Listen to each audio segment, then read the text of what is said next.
વિદ્યાર્થી મિત્રો, આજે આપણે આ લેક્ચરમાં એક્ટિનાઇડ શ્રેણી ઉપર વાત કરીશું. તો ચલો ધ્યાન આપો.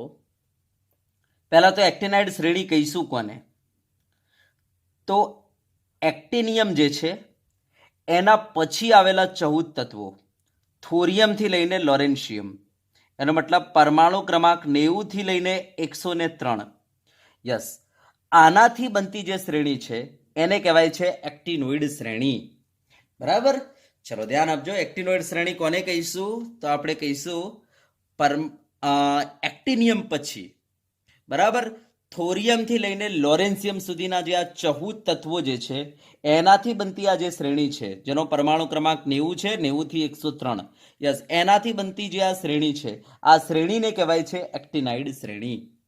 હવે આ શ્રેણી આવેલી ક્યાં છે? તો આપણે કહીશું અહીંયા આવેલી છે. એનો મતલબ 7મા આવર્તમાં અને 3જા સમૂહમાં આવેલી છે. બરાબર?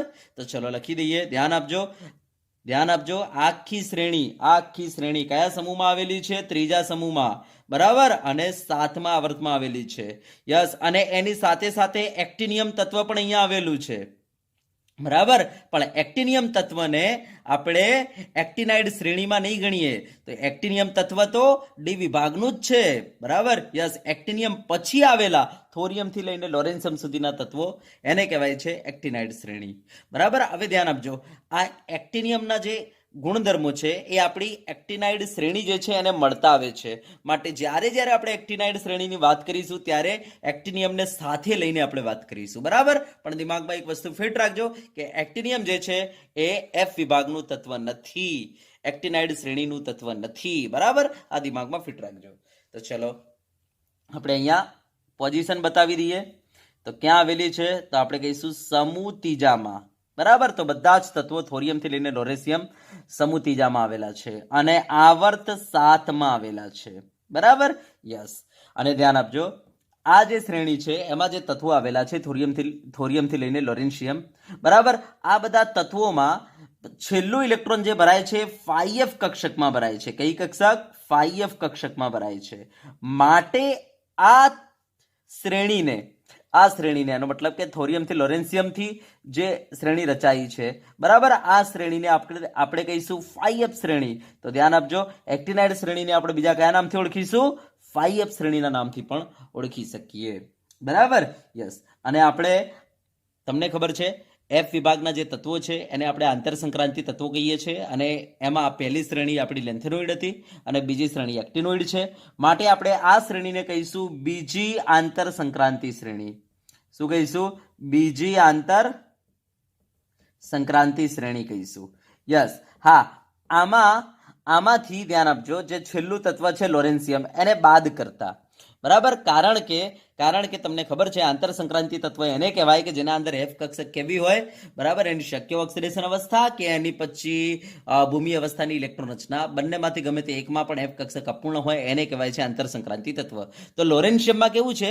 એની ભૂમિ અવસ્થા તમે જોશો તો પણ એમાં એફ પૂર્ણ છે, અને એની શક્ય ઓક્સિડેશન અવસ્થા જોશો તો પણ એમાં એફ પૂર્ણ છે. માટે લોરેન્શિયમને આપણે આંતર સંક્રાંતિ તત્વ નહીં કહીએ. તો ધ્યાન આપજો.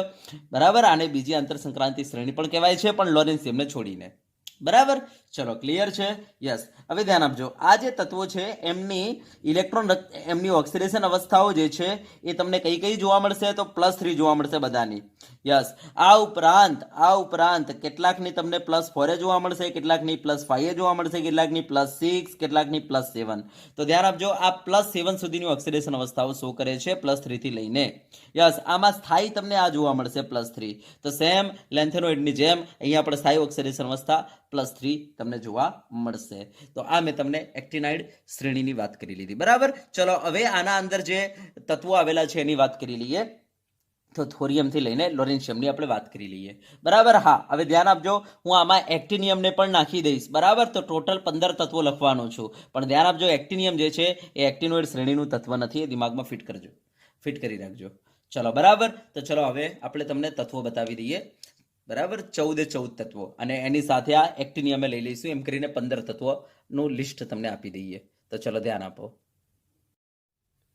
ચલો, હવે આપણે એક્ટિનાઇડ શ્રેણી જે છે એના અંદર આવેલ તત્વોના નામ, સંજ્ઞા, ઓક્સિડેશન અવસ્થા અને એમની ભૂમિ અવસ્થાની ઇલેક્ટ્રોન રચના, બરાબર, યસ, એ તમને બતાવી દઈએ.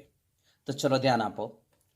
તો ધ્યાન આપજો, એક્ટિનાઇડ શ્રેણીમાં એક્ટિનિયમનો સમાવેશ નથી થતો, પરંતુ એક્ટિનિયમના ગુણધર્મો બધા એક્ટિનાઇડ શ્રેણીને મળતા આવે છે. માટે એક્ટિનાઇડ શ્રેણીના અભ્યાસ વખતે આપણે એક્ટિનિયમને પણ સામેલ કરી દઈએ. ચલો બરાબર, તો હું અહીંયા એક્ટિનિયમ લખી દઉં છું, પણ ધ્યાન આપજો, એક્ટિનિયમ જે છે એક્ટિનાઇડ શ્રેણીનું તત્વ નથી, પણ આ તેના ગુણધર્મો આને મળતા આવે છે ને, માટે હું એક્ટિનિયમ પણ લખી જ દઉં છું અહીંયા. તો ચલો પહેલું આપણે એક્ટિનિયમ લખી દઈએ. એક્ટિનિયમ, બરાબર, જેને આપણે એસી વડે દર્શાવીશું. યસ, હવે જે તત્વો છે, યસ 14 તત્વો, એને આપણે કહીશું એક્ટિનાઇડ શ્રેણીના તત્વો. બરાબર, તો ચલો પહેલું તત્વ છે એક્ટિનાઇડ શ્રેણીનું થોરિયમ. થોરિયમ, જેને આપણે TH વડે દર્શાવીશું. પછી છે પ્રોટેક્ટિનિયમ. પ્રોટેક્ટિનિયમ, જેને PA વડે દર્શાવીશું. ભૂલથી PR ના થઈ જાવ કે, ધ્યાન આપજો, PR એટલે પ્રાસ્યોડાયનિયમ થઈ જશે. પછી યુરેનિયમ,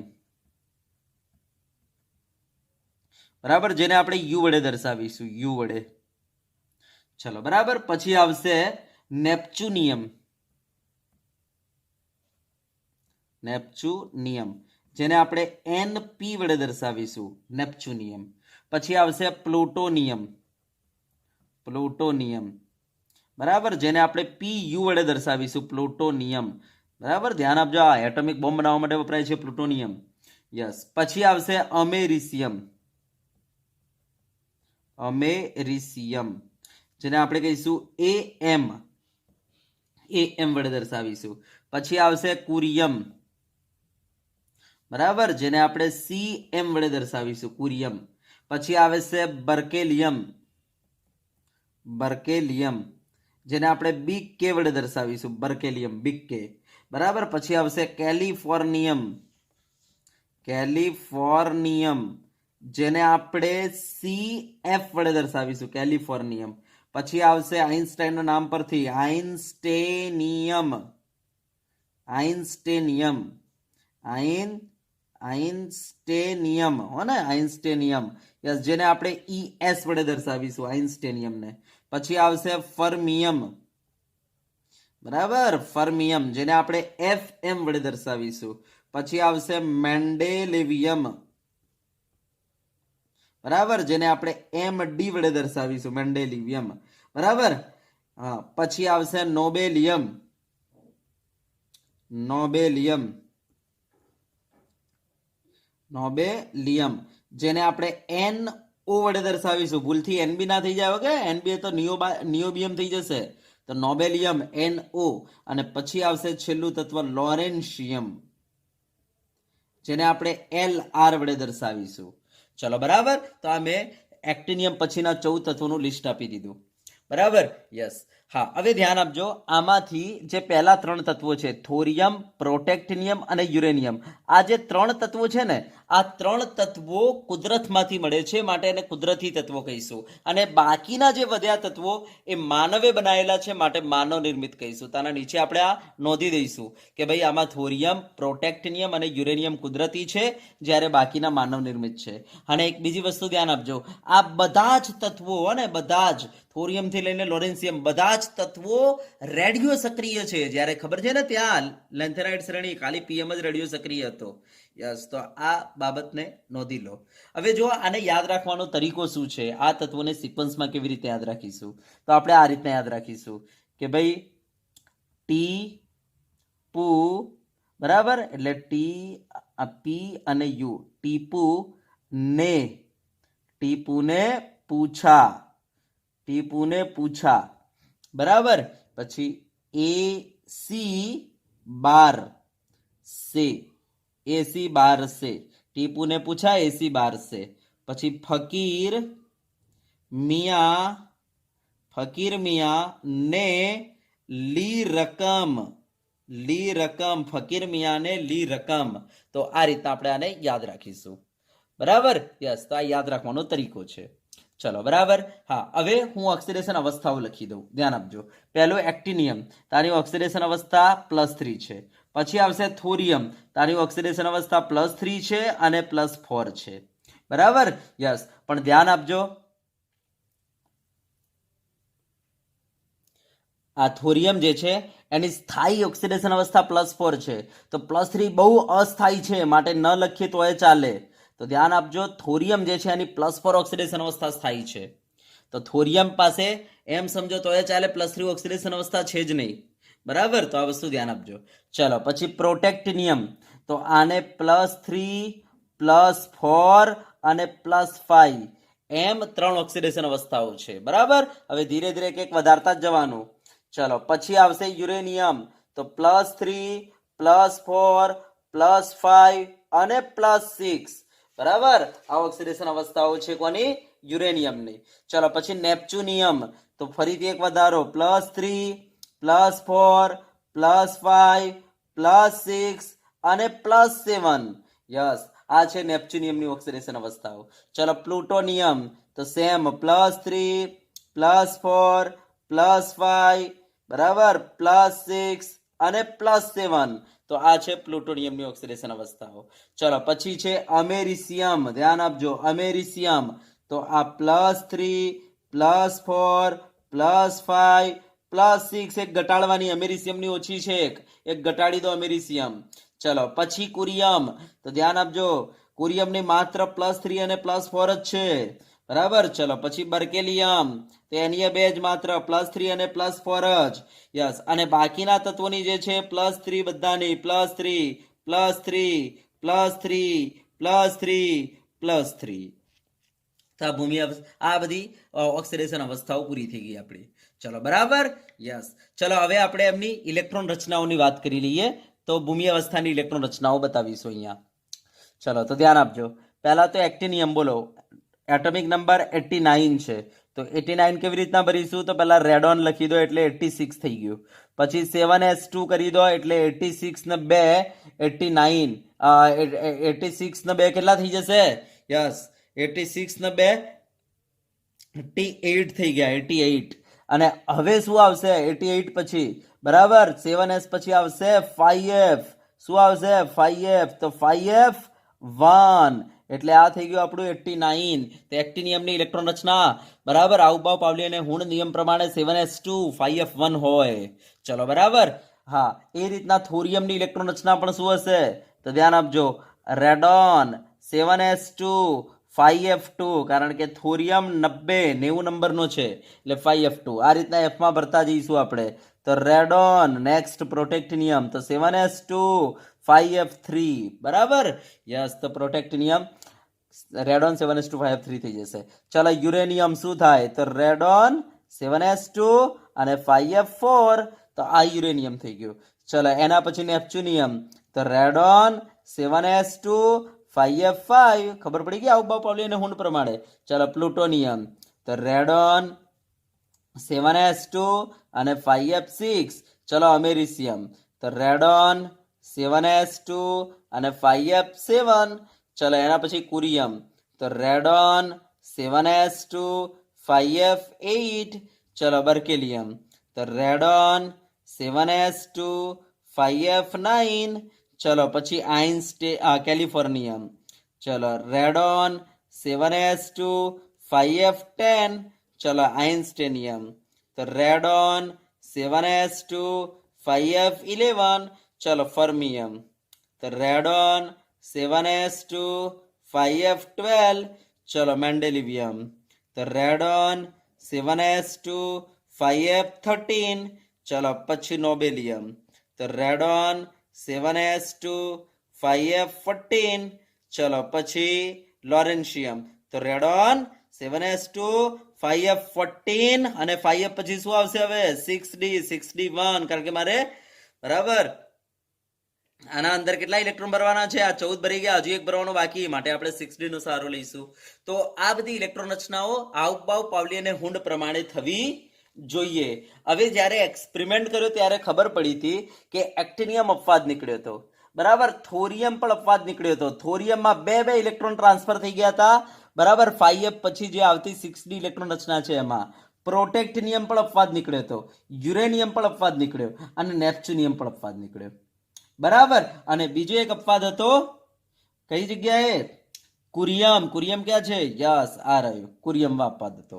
તો આટલા અપવાદો હતા, બાકી બધી ઇલેક્ટ્રોન રચનાઓ જેમ આઉબા પાવલી અને હુંડ હોય છે એ પ્રમાણે જ હતી. તેનો મતલબ એક્ટિનિયમની ઇલેક્ટ્રોન રચના આ નહીં હોય, કારણ કે 5f માંથી આગળ 6d માં ઇલેક્ટ્રોન ટ્રાન્સફર થઈ ગયું, કારણ કે આ બધામાં 6d હશે, પણ 6d શું હશે? 0.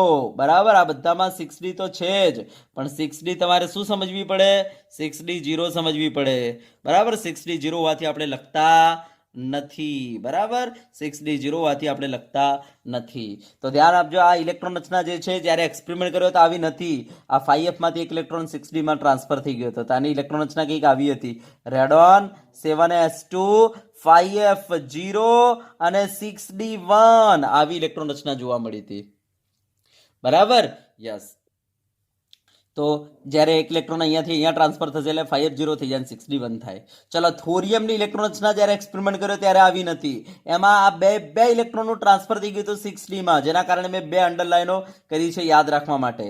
તો આની ઇલેક્ટ્રોન રચના રેડોન 7s2 અને 5f0 થઈ જશે, કારણ કે 5f માંથી 2 ઇલેક્ટ્રોન ટ્રાન્સફર થઈ ગયા 6d માં. તો 5f0 અને 6d2 હતી આની ઇલેક્ટ્રોન રચના. બરાબર, 2 ઇલેક્ટ્રોન ટ્રાન્સફર થઈ ગયા 5f માં, જેના કારણે 5f માં કંઈ વધ્યું નહીં, માટે 5f0 અને 6d માં 2 ઇલેક્ટ્રોન થઈ ગયા. હા, પ્રોટેક્ટ નિયમમાં 1 ઇલેક્ટ્રોન ટ્રાન્સફર જોવા મળ્યો હતો જ્યારે એક્સપેરિમેન્ટ કર્યો ત્યારે. તો radon 7s2 5f 1 electron transfer થઈ ગયો, તો 5f શું લખો? 2, અને 1 ઇલેક્ટ્રોન ટ્રાન્સફર થઈ ગયો 6d માં, તો 6d1 થઈ ગયો. હા, યુરેનિયમની ઇલેક્ટ્રોન રચના જ્યારે એક્સપેરિમેન્ટ કર્યો ત્યારે આ નથી. એમાં શું જોવા મળ્યું? રેડોન 7s2 અને 5f માંથી 1 ઇલેક્ટ્રોન ટ્રાન્સફર થઈ ગયું. એક અંડરલાઈન મીન્સ 1 ઇલેક્ટ્રોન ટ્રાન્સફર કરો, તો 5f3 જોવા મળી અને 6d1 જોવા મળી.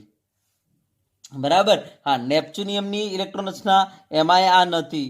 એમાં શું જોવા મળ્યું? રેડોન 7s2 5f4 અને 1 ઇલેક્ટ્રોન ટ્રાન્સફર થઈ ગયો 6d માં, તો 6d1 હતી.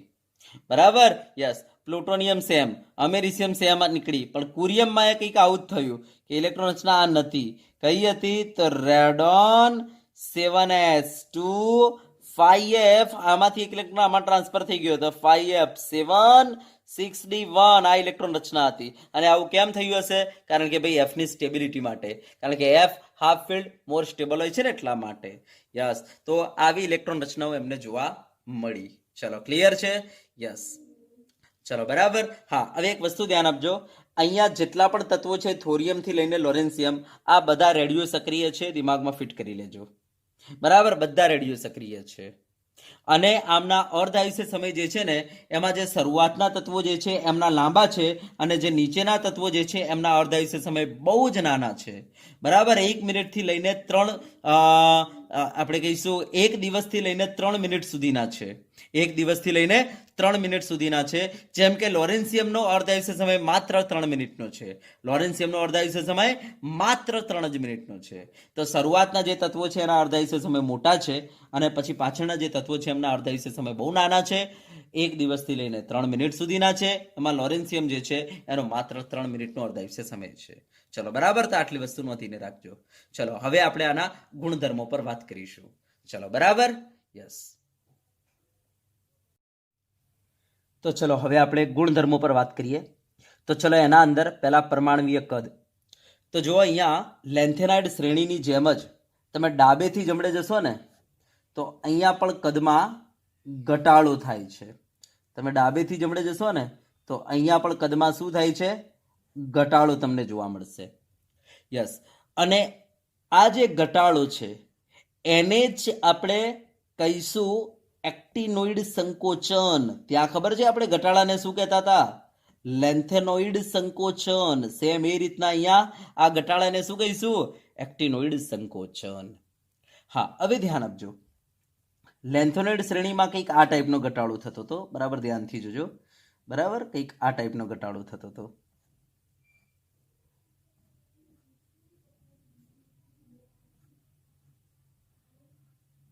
ધ્યાન આપજો.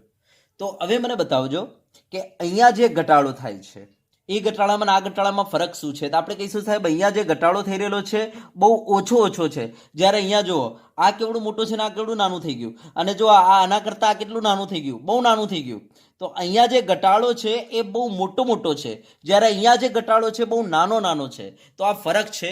બરાબર, આ ફરક છે લેન્થેનોઇડ સંકોચનમાં અને એક્ટિનોઇડ સંકોચનમાં. તો લેન્થેનોઇડ સંકોચનમાં ઘટાડો થાય છે, એક્ટિનોઇડ સંકોચનમાં ઘટાડો થાય છે, પરંતુ લેન્થેનોઇડ સંકોચન કરતા એક્ટિનોઇડ સંકોચનમાં બહુ મોટો ઘટાડો થાય છે. બરાબર, હવે ચલો એના પાછળનું કારણ શું છે? તો ધ્યાન આપજો, અહીંયા જે આપણા ઇલેક્ટ્રોન ભરાતા હતા એ 4f માં ભરાતા હતા. અહીંયા જે ઇલેક્ટ્રોન ફિલ થાય છે એ 5f માં ફિલ થાય છે. તમે જ્યારે ડાબેથી જમણે જશો ત્યારે. તો બરાબર ધ્યાનથી જોજો, આ પહેલો કોષ, આ બીજો કોષ, આ ત્રીજો, આ ચોથો, આ પાંચમો, આ છઠ્ઠો અને આ સાતમો. બરાબર, યસ, આની ઇલેક્ટ્રોન રચના કંઈક આવી હતી, રેડોન 7s2 બરાબર 5f બરાબર, અહીંયા 5f 0 થી 14 બરાબર, અને પછી આવે 6d 0 થી 2. તો ધ્યાન આપજો, આપણી 7s અહીંયા છે સાતમા કોષમાં, બરાબર, છઠ્ઠા કોષમાં 6d છે અને પાંચમા કોષમાં 5f છે. તો તમે જ્યારે ડાબેથી જમણે જશો ને ત્યારે ઇલેક્ટ્રોન અહીંયા ભરાય છે. બરાબર, અને એ દોરાન 6s માં તો 2 ઇલેક્ટ્રોન, 7s માં તો ઓલરેડી 2 ઇલેક્ટ્રોન મોજૂદ જ છે. હવે તમે ડાબેથી જમણે જશો ત્યારે ઇલેક્ટ્રોન અહીંયા ભરાય છે. હવે ધ્યાન આપજો, આ 5f કક્ષક જે છે 4f કક્ષક કરતા કદમાં બહુ મોટી છે, જેના કારણે આની આચ્છાદન અસર બહુ ઓછી છે, બહુ એટલે બહુ ઓછી. માટે આ ઇલેક્ટ્રોનને કદાપી અપાકર્ષણ નહીં કરે. તો કહેવાનો મતલબ આ અપાકર્ષણની અસર બહુ ઓછી થઈ જશે, કારણ કે એફ કક્ષક બહુ મોટી છે. એના માટે આપણે કહીશું કે ભાઈ આની આચ્છાદન અસર બહુ ઓછી છે. તો હવે તમે જેવો ડાબેથી જમણે જશો એટલે જેવો એકાદો પરમાણુ ક્રમાંક વધી ગયો, બરાબર, જેવો એકાદો પ્રોટોન વધી ગયો એટલે તરત જ આ કેન્દ્રનું આ ઇલેક્ટ્રોન ઉપર જબરજસ્ત આકર્ષણ લાગશે, કારણ કે આ આકર્ષણને રોકવા માટે 5f માં જે ઇલેક્ટ્રોન છે એ આ ઇલેક્ટ્રોન પ્રત્યે જે અપાકર્ષણ લગાવે છે, આ અપાકર્ષણ અહીંયા કરતા બહુ ઓછું છે, બહુ ઓછું છે. યસ, જેના કારણે એક પણ પરમાણુ ક્રમાંક વધે છે એટલે તરત જ આ કેન્દ્ર ઇલેક્ટ્રોનને પોતાની તરફ ખેંચી લેશે, જેના કારણે જબરજસ્ત કદમાં ઘટાડો. ઓર જેવો આગળ જઈશું, બરાબર, એટલે જેવો પરમાણુ ક્રમાંક વધશે એટલે તરત જ આ શું કરશે, ઇલેક્ટ્રોનને જબરજસ્ત ખેંચી લેશે, જેના કારણે ઓર ઘટાડો કદમાં. બરાબર, હા, અને 5f ની તો આચ્છાદન અસર થોડી નથી, જેટલી 4f ની હતી ને એના કરતા ઓછી, માટે અપાકર્ષણ લાગશે જ નહીં થોડું બરાબર, માટે કદમાં જબરજસ્ત ઘટાડો આવે છે. બરાબર, યસ, જેના કારણે અહીંયા તમને ડાબેથી જમણે જતા કદમાં બહુ મોટો ઘટાડો જોવા મળે છે. કોના કરતા? લેન્થેનોઇડ સંકોચન કરતા. બરાબર, તો આપણે કહીશું કે ભાઈ 5f ની જે આચ્છાદન અસર જે છે એ નબળી છે, કોના કરતા? 4f કરતા. જેના કારણે ડાબેથી જમણે જતા, એનો મતલબ પરમાણુ ક્રમાંક વધતા કેન્દ્રનું આ ઇલેક્ટ્રોન ઉપર આકર્ષણ જબરજસ્ત વધી જાય છે, જેના કારણે કદમાં એકદમ ઘટાડો આવે છે. યસ, આને કહેવાય છે એક્ટિનોઇડ સંકોચન. ચલો, ક્લિયર? યસ, તો આ લેન્થેનોઇડ સંકોચન અને એક્ટિનોઇડ સંકોચનમાં ફરક છે. બરાબર, હા. હવે એક વસ્તુ ધ્યાન આપજો કે તમે ઉપર અને નીચે લેન્થેનોઇડ સંકોચનના પરમાણુ, લેન્થેનોઇડના પરમાણુ અને એક્ટિનોઇડના પરમાણુ એનો તમે કમ્પેરિઝન કરશો ને તો લેન્થેનોઇડ કરતા એક્ટિનોઇડના પરમાણુ ઓલવેઝ મોટા હશે.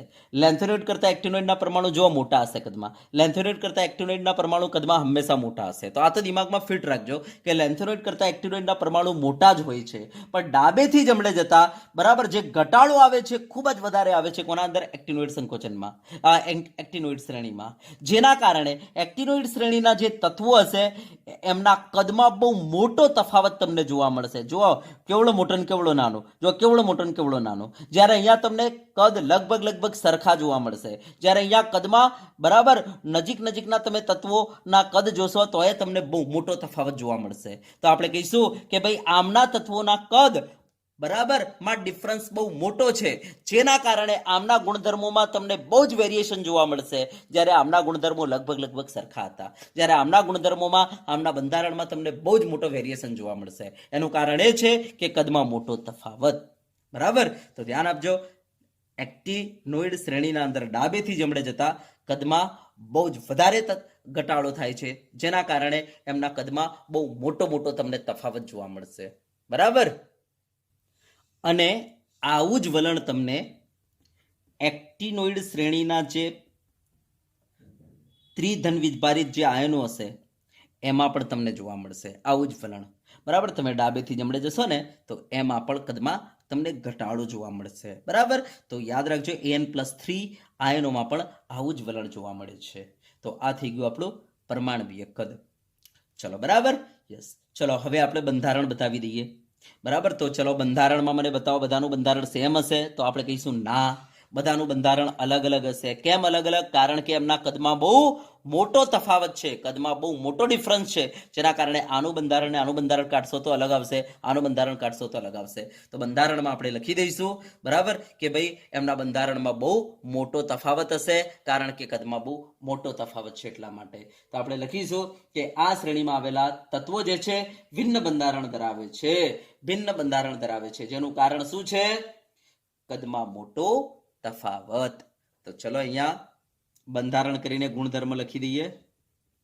બંધારણ કરીને તો આપણે કહીશું ભિન્ન બંધારણ ધરાવે છે. બરાબર, આ શ્રેણીના તત્વો ભિન્ન બંધારણ ધરાવે છે. બરાબર, યસ. અને એનું કારણ શું છે? કારણ કદમાં મોટો તફાવત, કદમાં મોટો તફાવત આ એનું કારણ છે. ચલો બરાબર, તો બે ગુણધર્મો મેં તમને બતાવી દીધા, કદ અને બંધારણ. હવે ચલો હું આયનીય ત્રિજ્યા બતાવી, આમની આયનીકરણ એન્થાલ્પી બતાવી દઉં. તો ધ્યાન આપજો, આયનીકરણ એન્થાલ્પી. બરાબર, તો એક્ટિનોઇડ શ્રેણીના તત્વો જે છે એમની આયનીકરણ એન્થાલ્પી ઓછી હશે, બરાબર, લેન્થેનોઇડ શ્રેણીના તત્વો કરતા. કેમ આવું? કારણ કે લેન્થેનોઇડ શ્રેણી અને એક્ટિનોઇડ શ્રેણીના તત્વોની આપણે સરખામણી કરીએ તો જોઈ શકો છો લેન્થેનોઇડ શ્રેણીના તત્વો કરતા એક્ટિનોઇડ શ્રેણીના તત્વો કદમાં મોટા છે. લેન્થેનોઇડ શ્રેણીના તત્વો કરતા એક્ટિનોઇડ શ્રેણીના તત્વો કદમાં મોટા છે. લેન્થેનોઇડ શ્રેણી કરતા એક્ટિનોઇડ શ્રેણીના તત્વો કદમાં મોટા છે. માટે આપણે કહીશું એક્ટિનોઇડ શ્રેણીના તત્વોની આયનીકરણ એન્થાલ્પી જે છે એ લેન્થેનોઇડ શ્રેણીના તત્વો કરતા ઓછી હશે.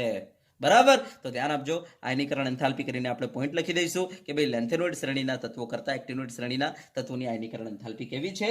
ઓછી છે. તો ચલો એ લખી દઈએ. તો ચલો આયનીકરણ એન્થાલ્પી. બરાબર, તો આપણે લખી દઈએ લેન્થેનોઇડ શ્રેણીના તત્વો કરતા તેમની આયનીકરણ એન્થાલ્પી કેવી છે? ઓછી છે. બરાબર, લેન્થેનોઇડ શ્રેણીના તત્વો કરતા તેમની આયનીકરણ એન્થાલ્પી કેવી છે? ઓછી છે. ચલો હવે ચુંબકીય ગુણની વાત કરી લઈએ. તો ધ્યાન આપજો, આ શ્રેણીના મોટા ભાગના તત્વો જે છે અનુચુંબકીય ગુણ ધરાવે છે. કયો ગુણ ધરાવે છે ભાઈ? અનુચુંબકીય ગુણ ધરાવે છે. બરાબર, યસ. હા, પરંતુ એનું ચુંબકત્વ જે છે એ આપણે સમજાવી શકતા નથી, કાઢી શકતા નથી. એના માટે આપણે ફોર્મ્યુલા નહીં આપીએ મ્યુ કરીને. કેમ નહીં આપી શકીએ? કારણ કે આનું ચુંબકત્વ સમજાવવું બહુ જટિલ છે એટલા માટે. બરાબર, તો બહુ જટિલ હોવાને કારણે આપણે એને સમજાવીશું નહીં. ચલો હવે રંગની વાત કરી લઈએ. બરાબર, નેક્સ્ટ ગુણધર્મ રંગ. હવે ધ્યાન આપજો, તો આપણે કહીશું જે આયનોમાં FF સંક્રાંતિ થશે, યસ, બરાબર, એના અંદર પ્રકાશનું શોષણ થશે, માટે એ રંગીન હશે. બરાબર, શોષણ થશે માટે કેવા હશે? રંગીન હશે. હવે ધ્યાન આપજો, F0, F7 અને F14, બરાબર, આટલી ઇલેક્ટ્રોન રચના ધરાવતા આયનોને છોડીને બાકીના બધા જ આયનોમાં તમને FF સંક્રાંતિ જોવા મળશે, માટે પ્રકાશનું શોષણ કરશે, માટે રંગીન હશે. તો ચલો બરાબર, તો આટલા આયનોને છોડીને બાકીના બધા આયનો કેવા હોય છે? રંગીન છે. ચલો બરાબર, યસ. હવે આપણે ઘનતાની વાત કરી લઈએ. ઘનતા, તો ધ્યાન આપજો, અમેરિશિયમ અને થોરિયમ આ સિવાયના બધા તત્વો જે છે ઊંચી ઘનતા ધરાવે છે. આ ધ્યાન આપજો, આમની ઘનતા બહુ ઊંચી હોય છે, ખાલી આ બે સિવાયના તત્વો. બરાબર, યસ. તો આ બે સિવાયના બધા તત્વો ઊંચી ઘનતા ધરાવે છે. બરાબર, આ સિવાયના હો ને ભાઈ, આ સિવાયના, બરાબર, સિવાયના બધા ઊંચી ઘનતા ધરાવે છે. ચલો બરાબર. હા, હવે આપણે પ્રતિક્રિયાત્મકતાની વાત કરી લઈએ, એમની રાસાયણિક પ્રતિક્રિયાત્મકતાની. તો ધ્યાન આપજો, આ જે એક્ટિનાઇડ શ્રેણીના તત્વો જે છે ને એ જ્યારે સૂક્ષ્મ વિભાજિત હોય ને, એટલે કે પાવડર ફોર્મમાં હોય ને, ત્યારે આ ગરમ પાણી સાથે બરાબર પ્રક્રિયા કરીને હાઇડ્રોક્સાઇડ અને ઓક્સાઇડ આનું મિશ્રણ આપે છે. હાઇડ્રોક્સાઇડ અને ઓક્સાઇડનું મિશ્રણ આપે છે, મતલબ ગરમ પાણી સાથે પ્રક્રિયા કરીને ઓક્સાઇડ અને હાઇડ્રોક્સાઇડ બનાવે છે, બરાબર. હા, અને અધાતુ સાથે આ ઊંચા તાપમાને પ્રક્રિયા કરે છે, ધ્યાન આપજો, બરાબર. અધાતુ સાથે પણ ઊંચા તાપમાને આરામથી આ પ્રક્રિયા કરી નાખે છે. હા, અને એસિડ સાથે, એમાં જો HCl આપણે લઈએ ને તો HCl સાથે પ્રક્રિયા આપે છે, પરંતુ એસિડમાં HNO3 લઈએ ને તો અહીંયા પ્રોબ્લેમ એ છે કે HNO3 ઓક્સિડેશન કરતા છે, તો એક્ટિનાઇડ શ્રેણીના જે તત્વો છે ને પોતાની સપાટી પર ઓક્સાઇડનું સ્તર બનાવી દે છે, ઓક્સાઇડનું કવચ બનાવી દે છે. તો આ કવચ બનવાને કારણે બરાબર HNO3 આના ઉપર અંદર એટેક કરી શકતો નથી, બરાબર. તો ધ્યાન આપજો, આ એસિડ જોડે પ્રક્રિયા આપે છે, એસિડમાં HCl સાથે તો આરામથી, પણ HNO3 સાથે એટલા માટે પ્રક્રિયા નથી આપતો કે HNO3 ઓક્સિડેશન કરતા છે, એ આની સાથે પ્રક્રિયા કરીને સપાટી પર ઓક્સાઇડનું કવચ બનાવી દે છે, જેના કારણે HNO3 સાથે પ્રક્રિયા નથી આપતો.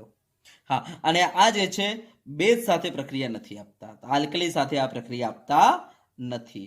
એસિડ સાથે પ્રક્રિયા આપે છે પણ આલ્કલી સાથે, બેઝ સાથે પ્રક્રિયા આપતા નથી. એસિડમાં HCl જોડે પ્રક્રિયા કરે છે પણ HNO3 ની આના પર કોઈ અસર થતી નથી. તો આ પ્રતિક્રિયાત્મકતા મેં બતાવી દીધી. ચલો, બરાબર. તો આ ગુણધર્મો મેં તમને બતાવી દીધા એક્ટિનાઇડ શ્રેણીના. ચલો, હવે આપણે ઉપયોગિતાની વાત કરી લઈએ. ચલો, હવે આપણે ઉપયોગિતાની વાત કરીએ. ઉપયોગિતા, તો ધ્યાન આપજો, થોરિયમ, યુરેનિયમ અને પ્લુટોનિયમ આ ત્રણની ઉપયોગિતા હું બતાવી દઉં. તો થોરિયમ જે છે કેન્સરની સારવારમાં ઉપયોગી છે. કેન્સરની સારવારમાં પેલો શેક આપે છે ને, એ શેક કઈ જ નથી, થોરિયમથી, બરાબર, કેન્સરના જે કોષ હોય છે એને મારી નાખે છે, બરાબર.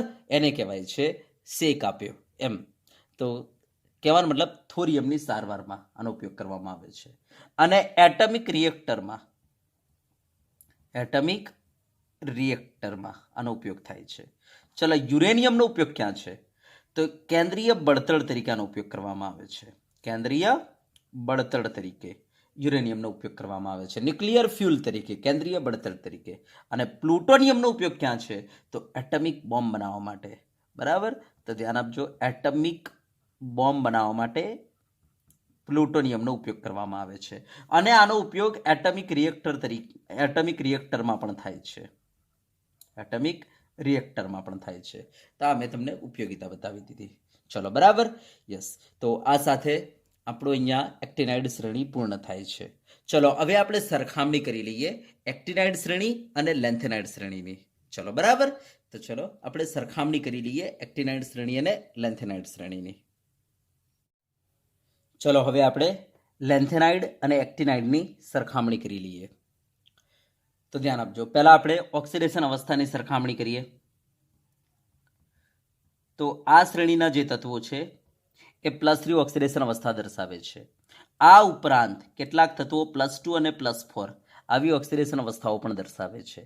જ્યારે આ શ્રેણીના તત્વો આની જેમ જ +3 ઓક્સિડેશન અવસ્થા તો દર્શાવે જ છે, પણ કેટલાક તત્વો આ ઉપરાંત +4, +5, +6 અને કેટલાક +7 ઓક્સિડેશન અવસ્થાઓ પણ દર્શાવે છે. ચલો, બરાબર. યસ. ચલો, હવે ઇલેક્ટ્રોન રચનાની આપણે સરખામણી કરી લઈએ. ઇલેક્ટ્રોન રચના, તો ધ્યાન આપજો, આ શ્રેણીના જે તત્વો છે એમની સામાન્ય ઇલેક્ટ્રોન રચના ઝેનોન 6s2 4f 1 થી લઈને 14, બરાબર, અને 5d 0 થી 1 જોવા મળે છે. જ્યારે આ તત્વો જે છે એમની સામાન્ય ઇલેક્ટ્રોન રચના રેડોન 7s2 5f 0 થી લઈને 14, 6d 0 થી લઈને 2 આવી જોવા મળે છે. ચલો, બરાબર. યસ. હવે આપણે કદની સરખામણી કરી દઈએ. તો ધ્યાન આપજો, આ શ્રેણીના જે તત્વો છે, બરાબર, યસ, એમના કદ એક્ટિનોઇડ શ્રેણીના તત્વો કરતા નાના છે, કારણ કે ભાઈ આ 6થા વર્તમાં છે ને 7મા વર્તમાં છે. ઉપરથી નીચે આવતા શું થાય?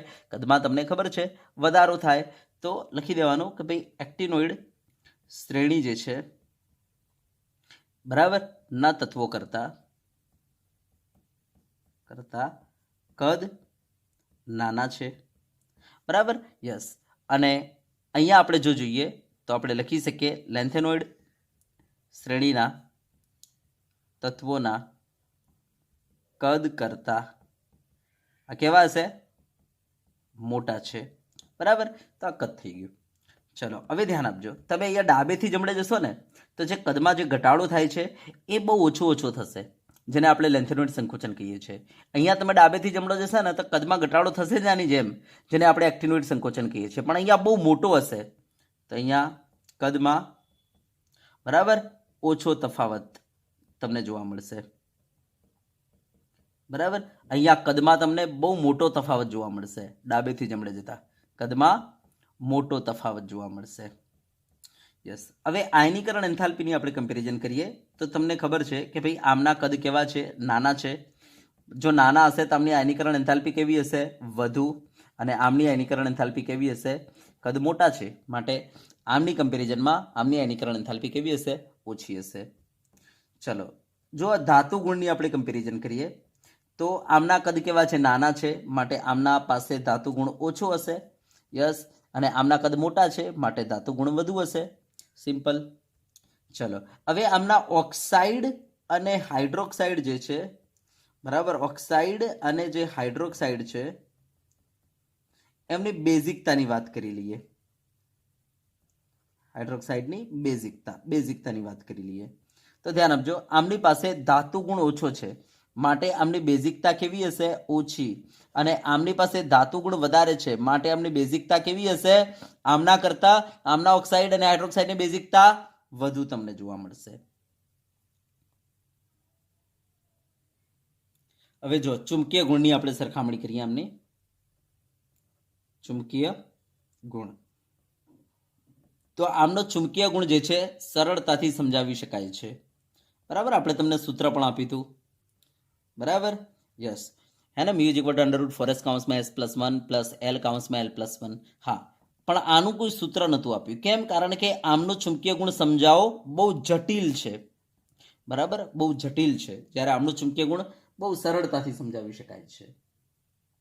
ચલો પછી ધ્યાન આપજો, આ શ્રેણીમાં પ્રોમિથિયમ જે છે એ રેડિયો સક્રિય છે.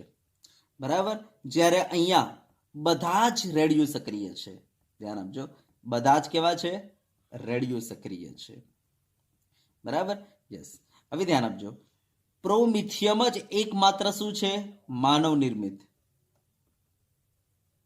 બરાબર, જ્યારે અહીંયા થોરિયમ, પછી પ્રોટેક્ટિનિયમ અને યુરેનિયમ, યસ, આ સિવાયના બધા, ધ્યાન આપજો, બધા માનવ નિર્મિત છે. ત્યાં ખાલી પ્રોમિથિયમ જ માનવ નિર્મિત છે, જ્યારે અહીંયા થોરિયમ, પ્રોટેક્ટિનિયમ અને યુરેનિયમ સિવાયના માનવ નિર્મિત છે. ચલો, બરાબર, યસ. પછી જુઓ, ઓક્સોકેટાયનની આપણે વાત કરીએ. ઓક્સોકેટાયન, તો આ તત્વો જે છે ઓક્સોકેટાયન બનાવતા નથી. જ્યારે આ તત્વો ઓક્સોકેટાયન બનાવે છે, જેમ કે UO2+, આવા ઓક્સોકેટાયન બનાવે છે આ તત્વો, જ્યારે આ તત્વો ઓક્સોકેટાયન બનાવતા નથી. પછી આ તત્વોને સંકીર્ણ સંયોજનો બનવાની જે ક્ષમતા છે ને એ બહુ ઓછી છે.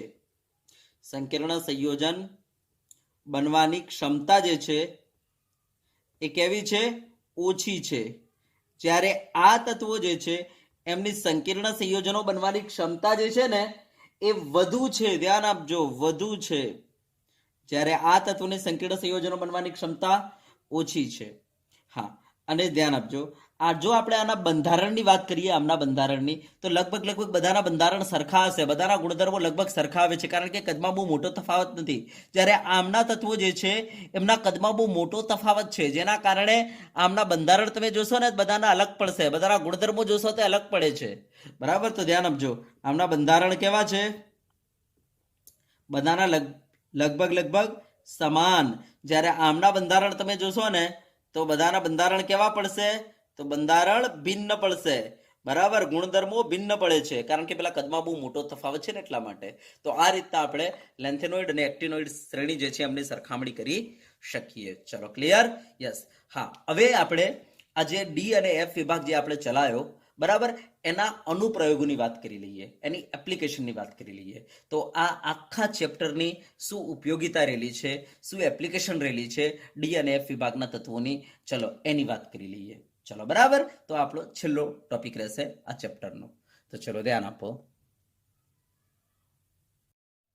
તો ચલો હવે આપણે અનુપ્રયોગની વાત કરીએ ડી અને એફ વિભાગના તત્વોના. તો ચલો ધ્યાન આપજો. પહેલું આપણે વાત કરીશું સ્ટીલ અને લોખંડ. બરાબર, યસ. તો આ લોખંડ આપણને ખબર છે ડી વિભાગની ધાતુ છે, અને સ્ટીલ જે છે લોખંડમાંથી બનાવવામાં આવે છે, એમાં કેટલીક ધાતુઓ મિશ્ર કરીને. તો ધ્યાન આપજો, સ્ટીલ અને લોખંડ બાંધકામ માટેની અત્યંત મહત્વની સામગ્રી છે, એ આપણને ખબર છે. હા, હવે પહેલા આને કેવી રીતના બનાવવામાં આવે છે, આનું ઉત્પાદન કેવી રીતના કરવામાં આવે છે. તો પહેલા તો આપણે આયર્નના ઓક્સાઇડ લાવીશું, જેમ કે હિમેટાઇટ, મેગ્નેટાઇટ. પછી એનું રિડક્શન કરાવીશું.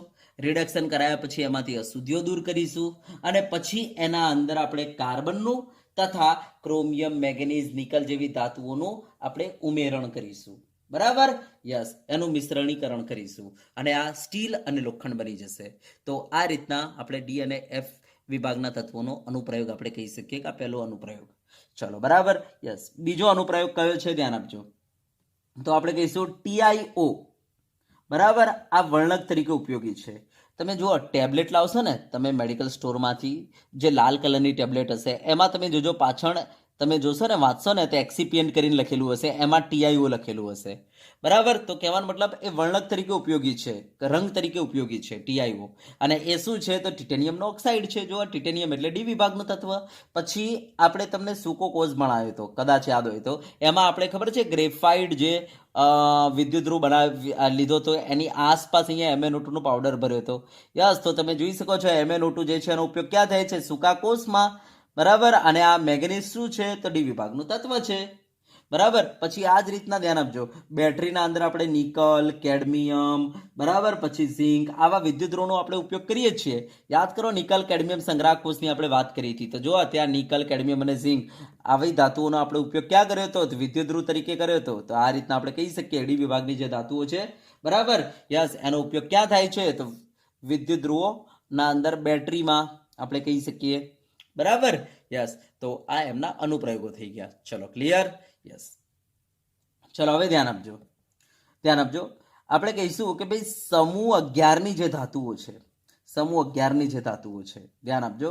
બરાબર, યસ. આ બહુ મોંઘી ધાતુઓ છે, જેમ કે કોપર છે, Ag છે, Au છે. માટે આમને મુદ્રા ધાતુઓ કહેવાય છે. શું કહેવાય છે? મુદ્રા ધાતુઓ. બરાબર, બહુ કિંમતી ધાતુઓ છે. બરાબર, બહુ મૂલ્યવાન ધાતુઓ છે, આમને મુદ્રા ધાતુઓ કહેવાય છે. અને એમાં તમને ખબર છે Ag, Au નો ઉપયોગ આપણે ક્યાં કરીએ છીએ? તો ઘરેણાં બનાવવા માટે કરીએ છીએ. બરાબર, યસ. ચલો, ક્લિયર છે? હા, હવે ધ્યાન આપજો. તમે કોપર, બરાબર, યુકે કોપર સિક્કા, યુકે કોપર સિક્કા, બરાબર, આ નામ સાંભળ્યું હશે, યુકે કોપર સિક્કા. બરાબર, યસ. આ જ રીતના એક આવે છે યુકે સિલ્વર સિક્કા. તો આમની બનાવટમાં પણ ડી વિભાગના તત્વોનો ઉપયોગ કરવામાં આવે છે. જેમ કે યુકે કોપર સિક્કા શું છે ખબર છે? તો જે આપણે કહીશું સ્ટીલ જે હોય છે ને, એના ઉપર કોપરનું અસ્તર ચડાયેલું હોય છે. તો આ શું છે? તો કોપરનું સ્તર ચડાવેલ સ્ટીલ છે, ચડાવેલ સ્ટીલ છે. તો આપણને પૂછી નાખે, બરાબર, તો જો એના અંદર આપણે કોપરનો યુઝ કરીએ છીએ. બરાબર, તો આ રીતના યુકે કોપર સિક્કા જે છે એની બનાવટમાં પણ તમે જોઈ શકો છો. પછી યુકે સિલ્વર સિક્કા, બરાબર, યસ.